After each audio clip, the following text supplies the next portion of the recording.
where you get nominated, and it's basically the province telling the government that they want you to stay in Canada. So that was a nomination that I applied for first before I applied for permanent residency.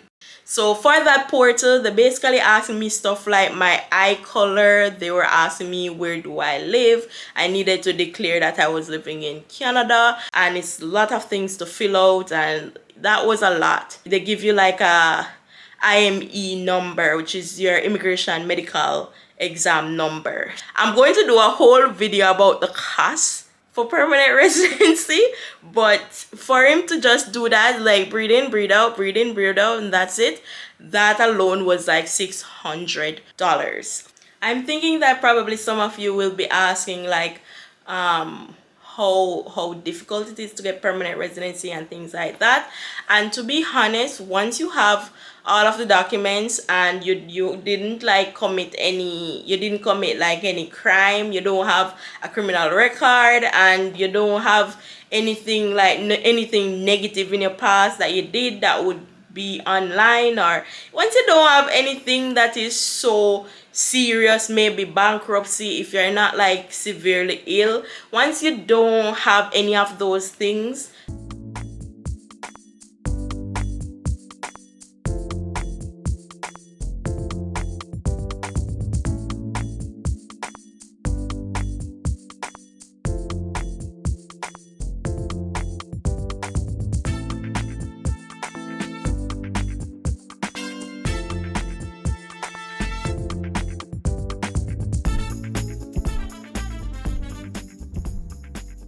Hi, welcome back to the channel. So today is an interesting day where I talk about the fact that I am now officially a permanent resident of Canada.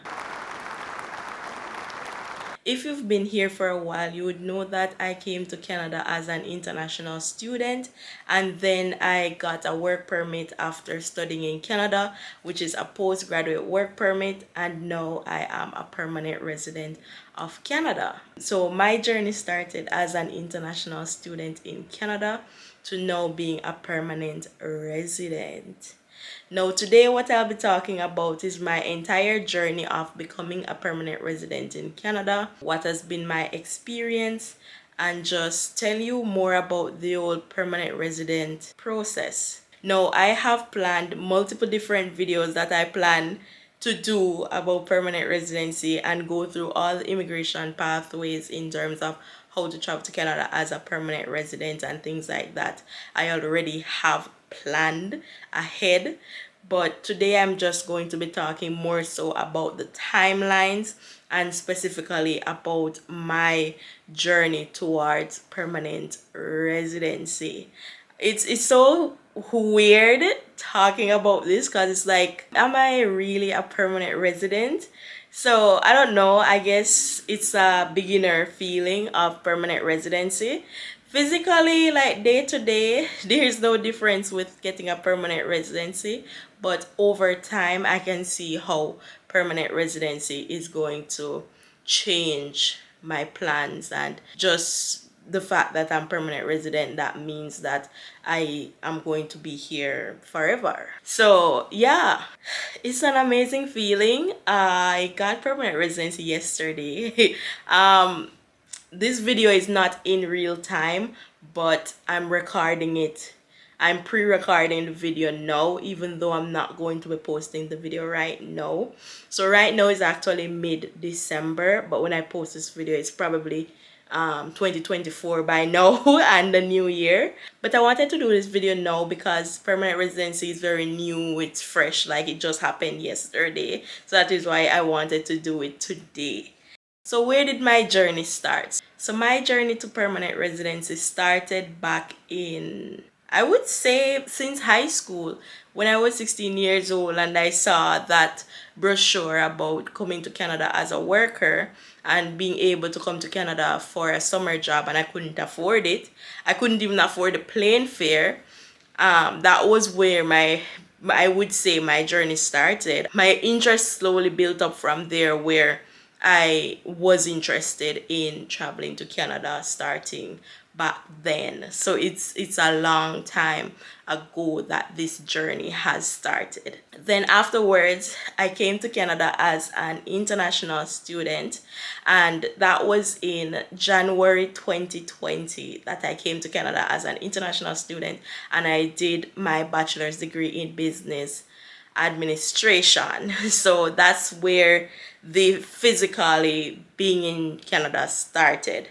And my thoughts were that I want to come to Canada and experience the country before deciding whether I want to apply for permanent residency. So that was my thoughts on it, and that's exactly what I did. So I came here as an international student, experienced the country, saw what the country had to offer.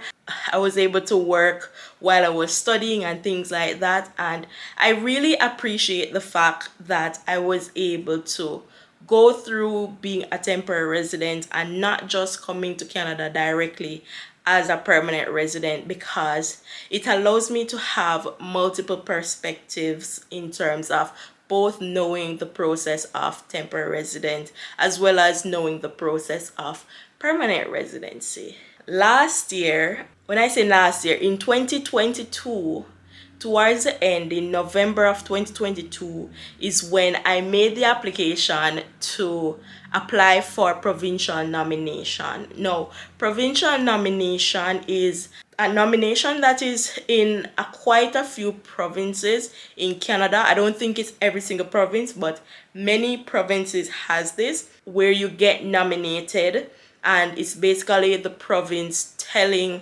the government that they want you to stay in Canada. So that was a nomination that I applied for first before I applied for permanent residency. Once I got that provincial nomination, then afterwards I was able to apply for actual permanent residency, because your nomination tells the federal government that, hey, I want this person to stay in the country. So that was the first step for me, and the processing time was 2 months to get that off the ground. So that was the first process. I went through the nomination and I got that in 2 months. So after nomination, I was slowly gathering the documents, but I feel as though there was a document that I was waiting on, and I don't actually send through the application for permanent residency until the end of February. So it took me about 1 month or so, a month and a half, to actually gather all the documents for permanent resident application. So that was the second step. After I applied for permanent residency in February of 2023, I applied for permanent residency. I did not get a response until April of 2023. So in April, I got a response from IRCC, which is basically just showing me that, hey, they have started to review my application, and they also said that the application is complete. So you know for sure that you don't need any additional documents at that point. In April, I also saw my application number. So that application number basically just showing you once more that they have started to review your application for permanent residency. So that was April of 2023. So in July, I made a note, and that note just said, I have not gotten any response from IRCC about anything. Like after that was like April, May, June, July. So that was like 3.5 months, and I haven't heard anything from IRCC. And I just made a note, I have not gotten any response. I'm actually looking down at my notes because I was making notes on the timelines because I knew I was going to do this video. So I wanted to make notes on the timeline for everything. So when September 2023 came, they messaged me and said that I am required to do a medical exam. So with that medical exam, I literally, as soon as I got that email, and that is something you need to make a note of, like when you're doing immigration, your email needs to be synced to your phone. So what that means is as soon as you get a message from IRCC, you get it immediately. So it's not delayed from whenever you check your email. So for me, every email that comes into me, I get it the same day and literally immediately. When I respond is a different story, but I get it the same day. So for IRCC, I saw the email immediately, and immediately I contacted the doctor to find out when I can make an appointment to come in for the medical. And I got an appointment like literally 2 days after contacting them about getting an appointment. I got an appointment for 2 days time. After I got that appointment, I went in and did the medical. And they sent me a couple of paperwork. I had to take that paperwork to them, and it's a lot of things to fill out, and that was a lot. They give you like a IME number, which is your immigration medical exam number. So I got that number and I went there and they found my name and everything, and they did the medical for me. And a portion of the medical is actually that I had to go to the hospital, and then I did like a chest x-ray. I did a chest x-ray and I did blood work at the hospital. So those are some of the things I did there. And during the medical doctor exam, he literally just placed the thing here. It was like breathe in, breathe out. He placed it on my back, breathe in, breathe out. That's basically all he did. And I'm going to do a whole video about the cost for permanent residency, but for him to just do that, like breathe in, breathe out, breathe in, breathe out, and that's it, that alone was like $600 for the medical. $600 for him to just put that thing there and be like breathe in, breathe out, and that's it. And then after I did the medical at the hospital, I had to also pay $200 and something. But I'm gonna do a whole cost breakdown for all the documents that I had to put together for immigration and how much they cost. I can also do a video specific about all documents that are required for permanent residency as well before. So those are 2 videos in the future that I will be doing. So lots of videos coming up. I have so many ideas. Like my idea list for videos is never ending. Like I have so much ideas about videos that I want to make. I don't have the hands to make it, but I have all the ideas and I just write them down, and they're in a list just there. Whenever I need to pull back on them, they're there. Like even during the permanent resident process, I was brainstorming like what videos I'm going to do. So after that medical request in September, I did the medical 2 days later, and then after that, no response again. So IRCC went cold turkey once more. Nothing. I didn't hear anything again until mid-November. Now mid-November comes, and in mid-November they contacted me and said that they needed to send me a portal to confirm my permanent resident status. So basically since then I actually knew that I was permanent resident, even though I haven't gotten the confirmation that I'm permanent resident. But the fact that they're asking me to do a portal to confirm that I'm a permanent resident, that alone showed me that I'm already permanent resident. So basically I knew since mid-November. So for that portal, they basically asked me stuff like my eye color. They were asking me where do I live. I needed to declare that I was living in Canada. And then the portal was supposed to be the area where I would confirm that I actually still want to become a permanent resident of Canada. So that was mid-November. And then the waiting begins once more. So I was like, okay, they just need some information to make a portal. Within the next couple of days, I'm going to get a response. Boy, was I wrong. So I ended up waiting 3 weeks before I get another response from them, which is just the portal. Finally, I got the portal.